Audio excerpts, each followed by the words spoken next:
모닝체크 오늘 배터리 얘기를 좀 간만에 좀 해보도록 하겠습니다. 일단은 촉매제 역할을 한 거는 LG 에너지 솔루션이었습니다. 보시죠. LG 에너지 솔루션이 어제 7.3% 급등을 하면서 36만 원을 딱 찍었습니다. 이게 이제 어제 차트인데 보시면 쭉 그냥 뭐 강보합 정도 가다가 갑자기 확 주가가 치어 오르는 이제 그 모습이 좀 나타나죠.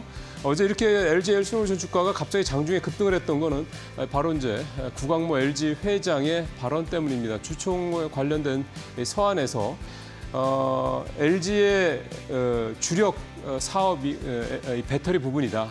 그래서 이 배터리의 어떤 부분을 그룹의 주력 사업으로서 반드시 성공을 시키겠다, 성장을 시키겠다 이런 얘기를 했습니다.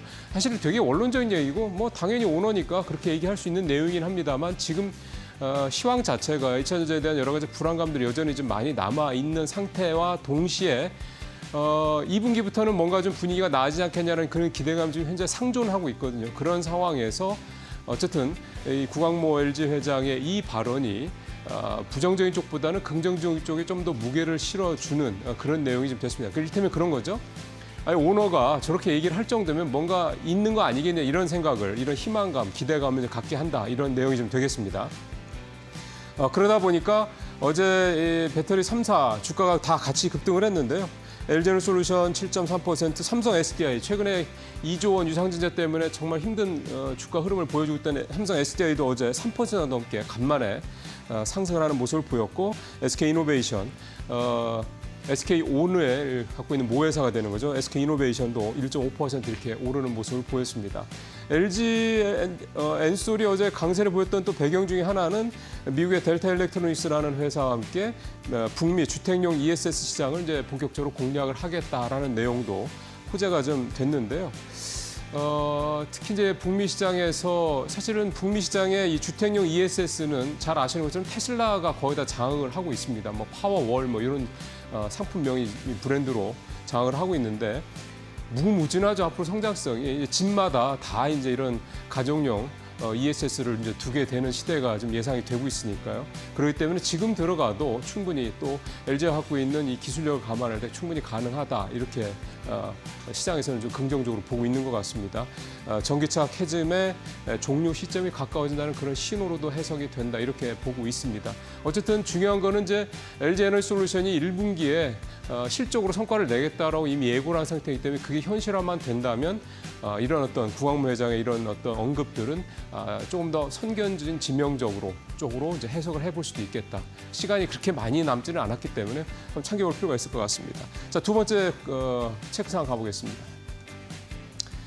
어제 정치 테마주들 주가가 간만에 급등을 했는데 어제 급등했던 정치 테마주는 이재명 대표 테마주였습니다. 어제 아시는 것처럼 서울고법에서 이 대표의 공직선거법 위반 사건에 대해서 2심 무죄 선고를 했죠.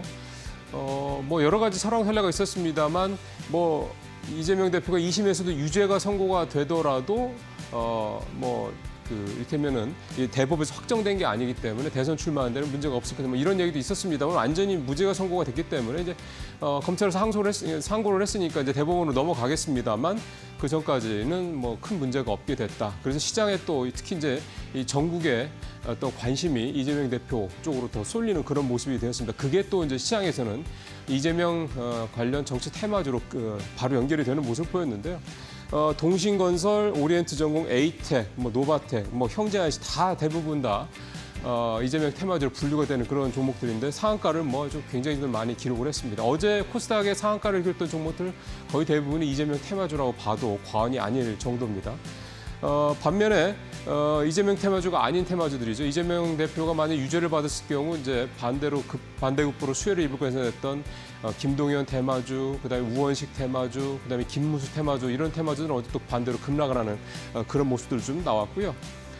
선생님 정치 테마주 여러분도 잘 아시지만 어제 주가 상한가를 찍던 동신건설은 이 대표의 고향에 있다라는 이유만으로 이제 정치 테마주로 엮이고 있고요.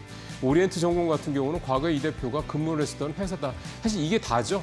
정치 테마주의 사실은 이제 속내는 다 이런 건데 주가를 이렇게 뛰니 사실은 투자자들 입장에서 봤을 때는 마음이 흔들리지 않을 수 없다 이렇게도 봐도 될 것 같고 아예 정치 테마주 이런 테마들만 또 전문적으로 이렇게 플레이어를 하시는 분들도 뭐 계신 게 또 사실이니까요. 근데 어쨌든 정치 테마주 이제 본격적으로 이제 현재 선고가 뭐 늦어도 다음 주 중에 나온다라고 전제를 하면 이제 이 정치 테마주들이 또 상당히 이제 기승을 부리는 그런 어떤 시즌이 좀 임박한 게 아닌가 그런 생각도 좀 해봅니다. 마지막 체크사항 보겠습니다.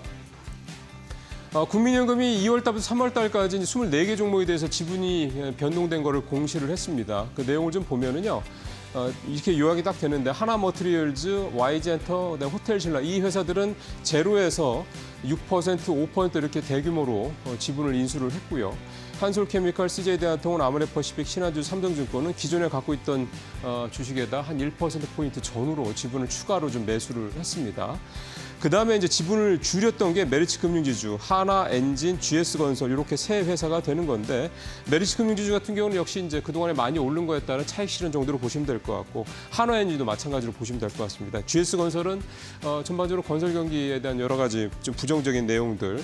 그다음에 또 하나가 현대 엔지니어링이 국내 토목 사업에서 철수하겠다는 얘기가 기사가 좀 나오기도 했던데 결국 이제 이 건설 현장에서 여러 가지 좀 사고들이 자꾸 빈번하게 발생하는 부분에 대한 부담 이게 이제 작용을 한다. 예를 들어서 뭐 건설 현장에서 사고가 나서 뭐 공사 인부가 뭐 사망을 하거나 크게 다친다 그러면 이게 또 기사화가 되고 그렇게 되면 주가에 또 영향을 미치는 상황이 되고 있지 않습니까? 중대재해법 때문에 그런 부분들이 이제 실제로 이렇게 주가에도 영향을 미치고 있다, 지분에 영향을 미치고 있다 해서 볼 수가 있겠습니다. 호텔신라 같은 경우는 간만에 좀 이렇게 떴는데요.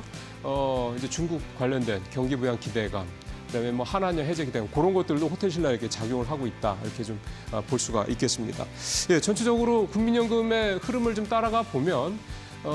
이게 뭐 요즘에는 국민연금 따라가기 하는 그런 뭐 일종의 투자 전략도 나오고 있습니다만 한번 사기 시작하면 계속 사고 그러면 주가도 꾸준히 오르는 그런 모습을 보이고 있습니다. 다만 국민연금 투자 따라하기의 이 맹점은 이제 전문가들이 그렇게 얘기를 하더군요. 시간이 많이 걸린다. 그 부분을 감안을 하면서 급하게 마음 먹고 따라가면 안 된다. 이런 얘기도 하시니까 참고하시길 바라겠습니다. 네, 모닝책 마치겠습니다.